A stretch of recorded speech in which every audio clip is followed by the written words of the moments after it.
I got done with probably 3 hours of presenting on nutrition. And I talked about a lot of the stuff that I've learned from you over the years and from Damon. And we talked about the epidemiology and IARC and dispelling myths about things like red meat and a whole host of, and I feel like I spend 80 or 90% of my time trying to convince people that this is the right path to take. So what I want to try and challenge you today, and what I really try and get through to my audience, because I'm a bit of a meat neck and I feel that I'm more of a bro science guy at heart. I'm more of a bro science guy at heart. I'm more of a bro science guy at heart. I'm more of a bro science guy at heart.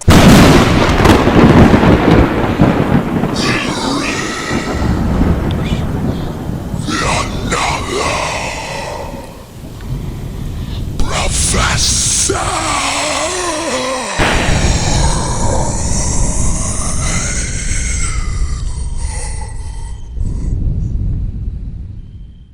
Stan Efferding, the man who calls himself the rhino, which doesn't really seem fitting because he doesn't really look like a rhino, but rather more like a rhino's scrotum that's injected itself with all the steroids. That's right, all of them. I think that's a fair guess on the amount of testosterone he's injecting into his ass. I mean, look at the guy. Wouldn't you say that's a fair assessment? So what is there to say about Stan Efferding, the human manifestation of a roided rhino scrotum? Well, he's a former IFBB pro bodybuilder. He's got a very impressive resume in powerlifting that's totaled over 2,300 pounds lifted in the big three lifts, that being the squat, the bench press, and the deadlift. He's an entrepreneur and a family man to boot. All these things are great, and I applaud Stan Efferding for all his successful endeavors in business and in the fitness community. Now, on the outside, all this looks amazing, and mostly everything Stan Efferding has accomplished is incredible. But again, just like with any other broheme or professor, Stan ventures into a lane he's not supposed to be traveling down: nutrition.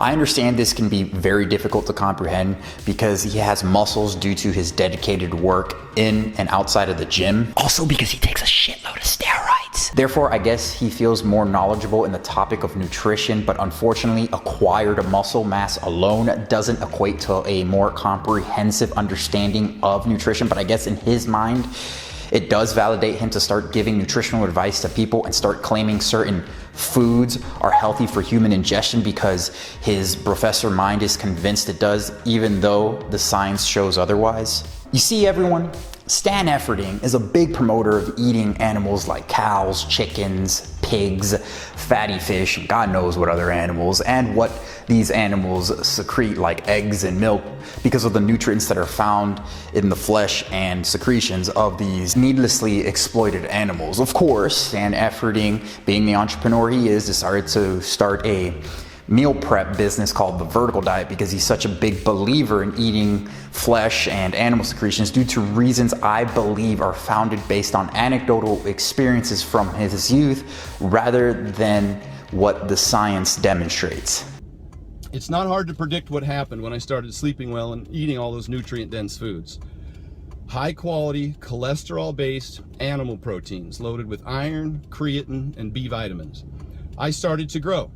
I finally went through puberty at age 17. This is an excerpt from one of Stan Efferding's old Rhinos Rants videos where he gives a series of very well articulated talks that he still preaches about today. Essentially, Stan Efferding was a very active kid when he was younger, which caused him to be very skinny and small as he was growing up because he lived on a diet that was based on like sugary soda drinks and processed junk food and very, very little sleep. It seems that everything changed when he moved out to the farm with his uncle, or a farm that was owned by his uncle, where he finally went through puberty at the age of 17 due to these reasons here. The main thing that changed was my diet and my sleeping habits. On the farm, we ate eggs and bacon, cooked in lard. There was a dairy farm nearby where we'd get our raw milk straight from the cow in a glass bottle with a thick cream that was separated on the top. You'd have to shake the milk real well before you drank it. We'd get steaks, pork, and ground beef from another farm that raised cattle and pigs. and every meal would consist of some type of meat and plenty of carbs, such as potatoes and rice and pasta, or all you could eat warm homemade bread with real butter. So Stan Efferding went from a diet that was straight shit to a diet that was still shit, just with a different consistency. Naturally, the sleeping and diet pattern Stan started implementing while he was at the farm with his uncle was certainly much better than the high-calorie, low-nutrient, processed junk food he was eating and lack of sleep he was getting. The higher amounts of nutrients and calories Stan started eating from the flesh and secretions of these animals, coupled with adequate amounts of sleep, yielded positive results, as it would with anyone who has been malnourished and sleep deprived for years. So it seems it is mainly due to those reasons as to why Stan Efferding fundamentally believes so firmly that these foods like red meat, eggs, and cow's milk are so good and healthy for human ingestion. He shows this by talking about those big, healthy, strong farm boys who play for national football teams, national college football teams across the United States.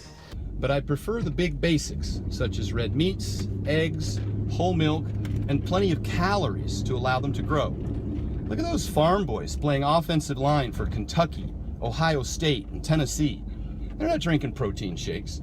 These kids are growing up on real farm food. These kids eat plenty of cholesterol-based animal fats and proteins. Interesting, Stan brought up these good old farm boys and how big they grow eating these basic farm foods. Good thing we have some science to shed some reality onto what may be perceived as healthy. If you're a professor, of course. A 2010 study titled Identification of Cardiometabolic Risk Among Collegiate Football Players showed that 19% or 12 of the 62 young football players who participated in the study had metabolic syndrome, and 46%, that being 5 of the 11 linemen in the study, had metabolic syndrome. You know, the big, strong dudes on the team, probably the strongest dudes on the team. Now, were these young men all eating farm food? I have no idea, as the study did not specify, but the point is that just because you're a big, strong athlete competing at an elite level, it doesn't mean that you're protected from chronic diseases like cardiovascular disease and type 2 diabetes in your future if you continue to eat these foods that promote or cause these diseases. Ask Randy Couture. He'll tell you all about how wonderful it is to have a heart attack and have to be put on a statin for the rest of your life so that he can continue to eat the flesh of a cow just weeks after he was operated on for a fucking heart attack. Besides, what does Stan know about these college football players and what they're eating? These are just bogus statements founded on the basis of bro knowledge assumption. All good though. Stan is about to school us on cholesterol. Now, if you're like a lot of parents, you cringe when I say the word cholesterol. It still to this day has such a negative connotation due to Ansel Keys' bogus, discredited research associating it with cardiovascular disease. I used to coach high school soccer. I've trained high school, collegiate, and professional athletes for 25 years. Over that time, I've had the opportunity to see the nutritional environment change drastically. When I used to recommend red meat, eggs, and dairy to young athletes, oftentimes parents would be reluctant to feed their kids this food. They were afraid of cholesterol and fats. They thought it was bad for them. But the fact is, those are the first foods I recommend for young athletes. Cholesterol is hugely important. It's what's responsible for manufacturing testosterone in the body. That's why I prefer cholesterol-based animal fats as the primary source of proteins and fats, as opposed to processed vegetable fats and nut butters. Animal fats are great for athletes. Animal fats are great for athletes. Yeah, tell that to this guy, or this guy, or maybe even this guy. That's right, me. I'm 33 years old and I follow a plant-based diet. I'm making better gains now than I ever was when I was a meat eater. It's been about a year and a half now, and I'm still waiting for my little weak vegan body to just like shrivel up and fly away because of my lack of intake from cholesterol and saturated fat-based animal products. I like more calorie-dense foods. So if you're going to eat chicken thigh, which has more fat, more cholesterol, and more calories overall. You heard it here first. You want to eat more saturated fat and more cholesterol, especially if you're a skinny kid trying to gain weight. No need to worry about the upper tolerable limit of saturated fat and cholesterol being set to 0 because, their ability to raise LDL cholesterol levels in humans is just unimportant. Heart disease, neurological diseases, cancer, diabetes, that's for pussies that don't lift any weight. Dr. William C. Roberts must be completely insane working on all those patients with heart disease and making all these claims in the scientific literature, such as atherosclerosis is a cholesterol problem. Clearly, this old man is off his rocker because the science says cholesterol is good for young, growing athletes. Of course, I'm talking about the science of bro knowledge at Bro State University. Yep. I will say this though. Every little bit of nutritional advice he gives is backed up by a reputable source. Check this out. I'm a firm believer that farm foods are ideal for optimizing athletic performance.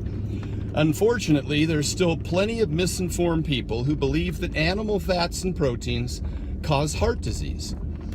Once again, I've attached Chris Kresser's link to his free ebook, The Diet Heart Myth, which very clearly lays out the facts regarding the benefits of animal proteins and saturated fats. Well, that just makes perfect sense here.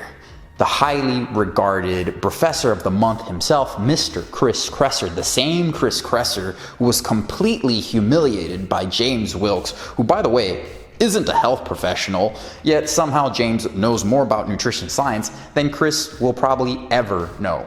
If you don't believe me, then go watch the Joe Rogan podcast where James Wilks and Chris Kresser debated, and James pretty much completely embarrasses the Brofessor of the Month, Chris Kresser. I also got to add that Professor Chris Kresser was awarded his Brofessor of the Month award months ago before James Wilks publicly humiliated him on Joe Rogan's podcast. So make sure to check out that video when you get a chance. Now there seems to be more to the story because look what Stan has to say. And while the paragons of health continue to whine about milk, I just refer him to Rich Froning, 4-time Reebok national champion, the world's fittest man. He drinks a gallon of whole milk a day. Say what? Rich Froning drinks a gallon of milk every single day? Wow. Now, does he drink that gallon of milk before he injects the steroids into his ass or after? These correlations with a sample size of 1 can be so convincing to fit a person's narrative when certain confounding variables are unaccounted for. Wouldn't you say? The point I'm trying to make is that sucking on the teats of a lactating mother from a different species is not healthy for human health unless you want to increase your risk of disease and up those super advantageous mammalian estrogenic hormones in your body. Enhanced athletic performance does not necessarily equal to better or good health. Does that make sense? Also, I've already covered why cow's milk is not good for human consumption from a health and moral perspective. Link is above. Feel free to check out why you shouldn't be sucking on the infected udders of a raped and abused cow when you have a chance. This now leads us to Stan Efferding's business, the vertical diet. Essentially just a bunch of pre-packaged, overpriced shit food. I mean, look at this. Crap, crap, crap, and more crap. So what do we have to say about the vertical diet? Is it better than the standard American diet? Sure, but that's like saying Kinobody's program is better than V-Shred's program. Who gives a shit? They both suck ass. Ladies and gentlemen, the time has come. Stan Efferding has proven to be an exemplary professor with his capabilities to brofess the unnecessary consumption of dietary cholesterol and saturated fat ridden foods to the masses at a very effective rate. My God, I don't think there has ever been a more worthy person for this award. Stan, my giant roided rhino nutsack looking friend, here is your award.